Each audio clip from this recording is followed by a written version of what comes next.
देखिए कथा में दो शब्द है। कथा में क्या है? दो शब्द, कै और था।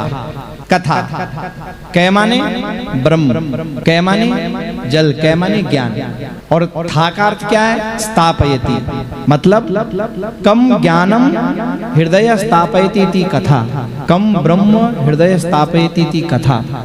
जो उस परमपिता परमात्मा का ज्ञान हृदय में स्थापित करने वाली है उसका नाम है कथा।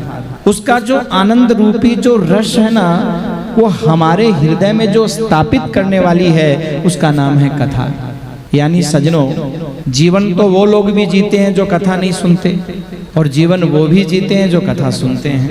आज के समय में हो सकता है उन लोगों को ये लगता होगा, जो कथा नहीं सुनते हैं उनको लगता होगा कि न जाने क्यों व्यर्थ में बेकार में लोग इतना समय ये सत्संग के नाम पर, उनको व्यर्थ ही लगता है ना उन लोगों को। तो पर एक बात ध्यान रखना, जो कथा सुनने वाला व्यक्ति है और जो नहीं सुनने वाला व्यक्ति है, उन दोनों में क्या अंतर है? जब भी जीवन में डिप्रेशन आएगा, जब भी डिप्रेशन में व्यक्ति जाएगा, तो कथा सुनने वाला नहीं जाएगा। जो नहीं सुनने वाला है, बोलो, है? सुनने वाला नहीं जाएगा। जो नहीं सुनने वाला है वो ऐसे ही जब भी जीवन में आत्महत्या जैसा अपराध कोई करता है, तो जो कथा सुनता है ना वो नहीं करता। पुराने जमाने में भी महाराज डिप्रेशन हुआ करता था, लोग टेंशन में, सुख दुख ये सब तो पुराने समय में भी चलता था, अब भी चलता है। लेकिन अब में और पुराने समय में अंतर क्या है? लोग कथा सुनते थे, सत्संग सुनते थे, वास्तविक ज्ञान को हृदय में स्थापित करते थे। कल सुनते ही नहीं थे, हृदय में उतारते थे, उसका मनन करते थे, और उसका फल क्या होता था? जिंदगी में हमेशा आनंद में रहते थे, और एक ही बात कहते थे, आनंद था, आनंद है, आनंद में रहेंगे। आनंद है, आनंद में रहेंगे। कल क्या हुआ, कल क्या होगा, इसकी चिंता न करेंगे। कल क्या हुआ, कल क्या होगा, इसकी चिंता न करेंगे। आनंद था, आनंद है, आनंद में रहेंगे। आनंद था, आनंद है, आनंद में रहेंगे। कल क्या हुआ, कल क्या होगा, इसकी चिंता न करेंगे। कल क्या हुआ, कल क्या होगा, इसकी चिंता न करेंगे। आनंद था, आनंद है, आनंद में रहेंगे। आनंद था, आनंद है, आनंद में रहेंगे। कल क्या हुआ, कल क्या होगा, इसकी चिंता न करेंगे। कल क्या हुआ, कल क्या होगा, इसकी चिंता न करेंगे। देखो, यह है कथा। केवल नाच लिए, कूद लिए, उत्सव मना लिए, उसको कथा नहीं कहते, ध्यान रखिए। खूब नाचे, खूब उत्सव मनाया, खूब महाराज कमर हमने लचकाई, और घर में छोटी सी बात हुई, ये लो, कोई फांसी खा रहा है, कोई जहर खा रहा है, कोई बावड़ा हो जा रहा है। नहीं, इसका मतलब यह है अभी कथा आपके जीवन में उतरी नहीं है। कम ज्ञानम स्थापयति इति कथा, कम ब्रह्म हृदय स्थापयति इति कथा। कथा का मतलब यही है सजनों। कम रसम स्थापयति इति कथा, कम सुखम स्थापयति इति कथा। महाराज, जीवन में हृदय में सुख की स्थापना कर दे, उसका नाम है कथा।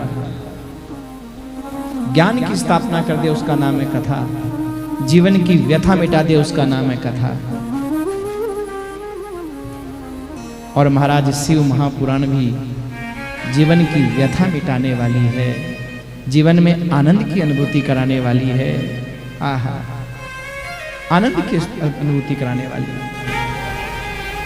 सजनों, ये भारत भूमि वो भूमि है जिसने पूरे विश्व को ज्ञान दिया है, जिसने पूरे विश्व को, पूरा विश्व चाहे बम बना ले, गोले बना ले, हवाई जहाज में कुछ भी बना ले, लेकिन अगर मानसिक शांति चाहिए तो इस भारत भूमि का अनुसरण करना ही पड़ेगा मेरे भाई। इस भारत भूमि की महिमा तुम्हारी फैक्ट्रियों से नहीं है, मशीनरियों से नहीं है, यहाँ होने वाले उन महान ज्ञानियों से है, स्वामी विवेकानंद जैसे महापुरुषों से है। यहाँ वशिष्ठ जैसे, अत्रि वशिष्ठ पुलस्त्य पुलह क्रतु अंगिरा जैसे महापुरुषों से इस भारत भूमि की महिमा है। भरत जिनके नाम से इस देश का नाम भारत पड़ा, ऐसे महापुरुषों से इस भारत भूमि की महिमा है। और इसीलिए ये भारत भूमि विश्व गुरु कहलाया करता था मेरे भाई, उससे महिमा है। आप दुनिया में चाहे कितनी बड़ी बड़ी गाड़ियां ले लो, फैक्ट्रियां बना लो, बड़ी बड़ी बिल्डिंगें बना लो, क्या मानसिक शांति को प्राप्त कर सकते हो? कोई उपाय नहीं है तुम्हारे पास। अपने मन को समझाने का, हृदय में मानसिक शांति लाने का एक ही उपाय है और उसका नाम है कथा। चाहे वो शिव पुराण हो, चाहे वो भागवत हो, चाहे वो राम कथा हो, उसका नाम है कथा। एक महात्मा जो जंगल में पड़ा हुआ पत्ते खा करके और आनंद की अनुभूति कर लेता है, और एक अरबपति खरबपति बड़ी बड़ी बिल्डिंग, बड़े एयर कंडीशन वातावरण में रहकर भी डिप्रेशन में जा रहा है। दोनों के पास में अभाव किस चीज का है? संत के पास में आपको लगता है कि धन का, बिल्डिंग का अभाव है, लेकिन बिल्डिंग बन जाने से तुम नींद नहीं ला पाए। 56 भोग तो खरीद लिया, लेकिन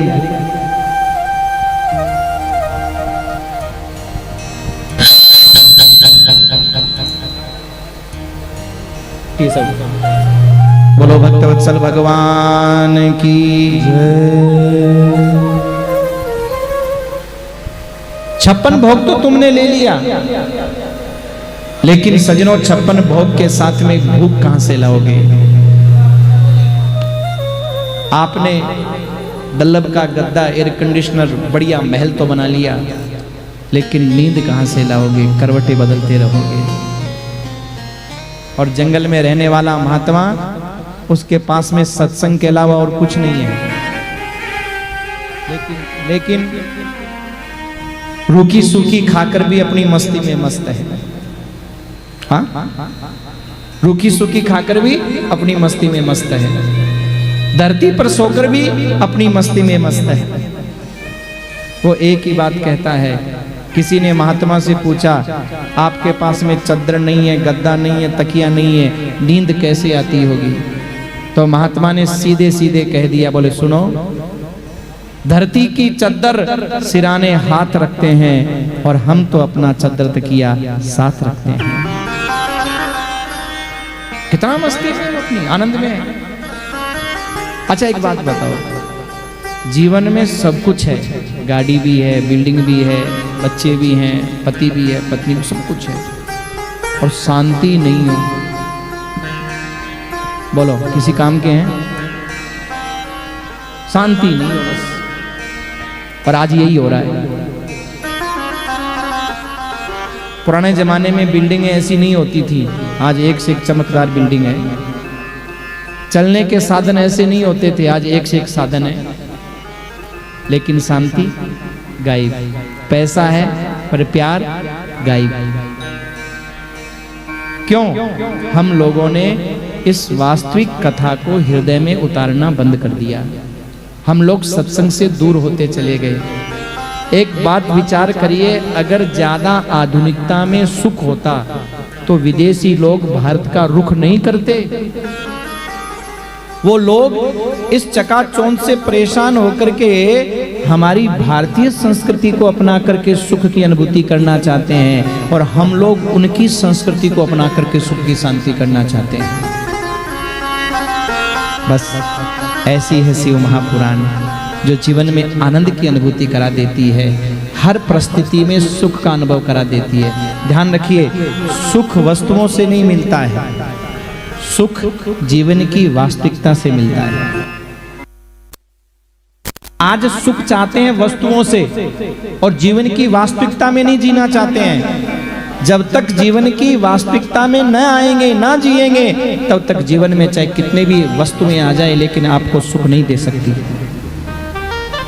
और ये कथाएं जीवन की वास्तविकता हमें प्रदान करती है मेरे भाई। जीवन की वास्तविक सुख की ओर लेकर के जाती है। कथा उसका नाम है जो जीवन की व्यथा मिटा दे। कथा उसका नाम है जो दुख से सुख की ओर लेकर चली जाए। कथा उसका नाम है जो हर परिस्थिति में आनंद की अनुभूति करा दे। उसका नाम है कथा।